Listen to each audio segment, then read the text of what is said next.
Well, you got past the midterm, and we are in week 5, so congratulations. I think this class is one that actually 8 weeks. I wish we had more than 8 weeks, and I also wish we were hybrid. I know that it's always hard to do everything we want to do online, but we do the best we can. And the trade-off to that is that you have your time, because some people could not even take coursework like this if we didn't have an online and hybrid option.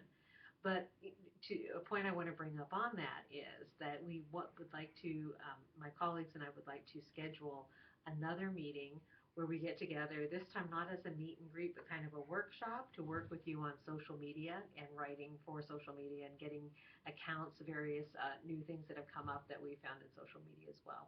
So I'll be sending out some information about that later this week. I've graded a lot of the work from last week, but not the midterms yet. That will take me a little longer. I will get to those this week for sure. I'll be making my way through them.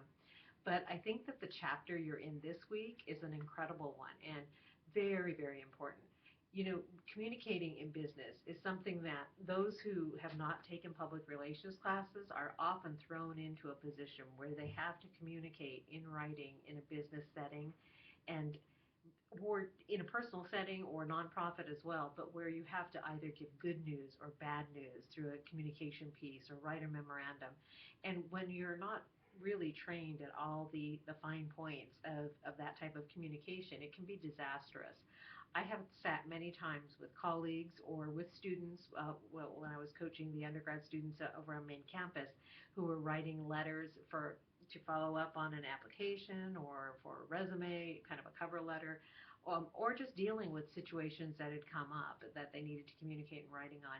And crafting those messages properly is just an art. And when you find a colleague or a friend or a teacher who is really good at communicating in those either email or letter correspondence, that is someone to really go to for advice and to really look and keep those emails. When they're worded that well, it's almost like a work of art. So it just goes back to emphasizing how important writing is in the field of PR, which is why so many journalists have traditionally taken this profession on as they've kind of moved out of journalism and into PR, because it's just so important that you write well when you practice PR. So in the book, I made a couple of notes that I just wanted to touch on. Before I get into these, though, I want to tell you, I'm so sorry that one of the questions brought in global journalism, and it threw a few of you who've just joined our group a little bit. And, you know, as we built these classes, the thought was we have this cohort, and the students who've been with us a while just finished a class on global public relations. So when I grade that, I'm not going to be very stringent on that question, because especially for those who just joined us, you haven't had that lens of global public relations as we did. You will have it when you take the course that covers international PR and global issues.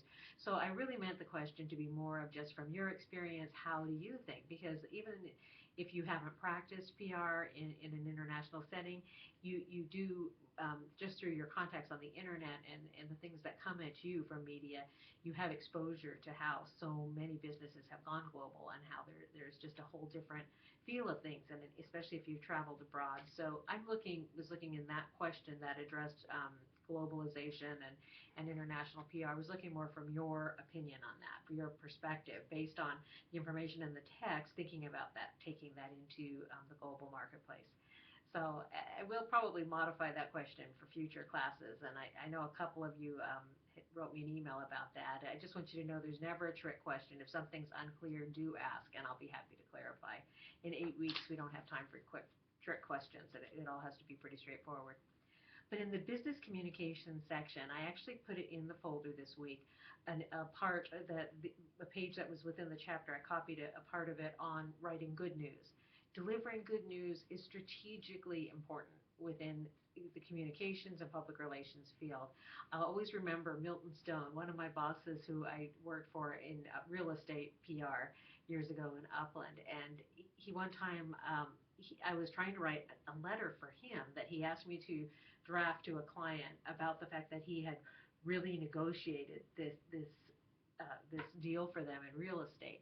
And we started out with such enthusiasm, talking about he was taken over the coals and spent hours planning how to deliver this information to the buyer and was able to get them to come down in price. Now, lo and behold, the news we were delivering was not really what this client wanted. They actually wanted a purchase price that was much lower. But by us phrasing it and giving some of the background and how we negotiated so hard and researched and worked so hard to get this price, when we phrased it that way, the client on the other hand was like, well, I guess maybe, I'm not going to get exactly what I want, but he worked really hard for it. He got me a good price. So, I mean, it's this kind of strategic way of phrasing things and delivering information within, other messages. For example, when you are writing to a parent, when you are a teacher, you usually want to say something really good about the student, and you can always find something good to say as an elementary teacher. And then the part that needs a little bit of improvement or correction goes next, and then you also end it more in a positive tone. But there's a certain way to write these things, and sometimes you'll get an email. I have one, even at CBU, where someone has written an email where I thought, ooh, they should have really thought about the wording on that one. It didn't come out exactly how they intended. So I really like the part on delivering good news. And in the chapter, I didn't copy this part, but the section on bad news is very important too. So take a look at that, and as you move forward, know that this book is very valuable to you, because the way you communicate in writing or in email, whether it be a written thank you note or an email message, really makes a difference. I mean, it can win you awards when things are worded properly. It can open the door for job opportunities or help you to negotiate a sticky situation with a hotel or restaurant or some entity that you've been involved with. The power of the written word is incredible. So this book and this chapter particularly helps you to kind of see the strategy behind it. So I hope you'll find this helpful and that you'll save it for future information as well. So the assignments are posted.